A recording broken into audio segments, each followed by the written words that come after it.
Hey everyone, so today we are discussing one of the most common HTML interview questions.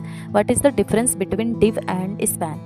So many beginners use them without understanding why. So let's see a practical example. First, look at this code. So here I am writing the inside the div some like content. So inside the div hello student, inside the div welcome to HTML. When we run this code, notice something: each div start on a new line. Why? Because div is block element. Block element take the full width available. Now let's look at span. So similarly we are just replacing the div to a span. So notice both stay on the same line. So why? Because span is an inline element. So inline elements only takes the space they need. Think of div as a room, so think of span as a word inside the room.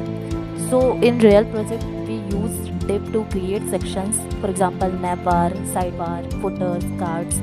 We use span when we want to target a small price of text. So just like the price there is $99 or something, so we are using the span in that way. So now let's answer the interview questions. Difference between div and span. So div is a block level container, span is an inline level container. Professional developers use div for structure and span for small content modification. So div is a block level element that takes full width, span is an inline element that only takes required width. So when I am going after running this code, you can see in the browser I am going to this text to inspect only. So when you can see in the inspect one, so here you can see the there is some span which takes only required space, but in the browser you can see the div section. Div section takes whole the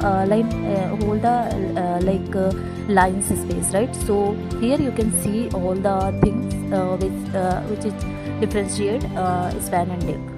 So thank you.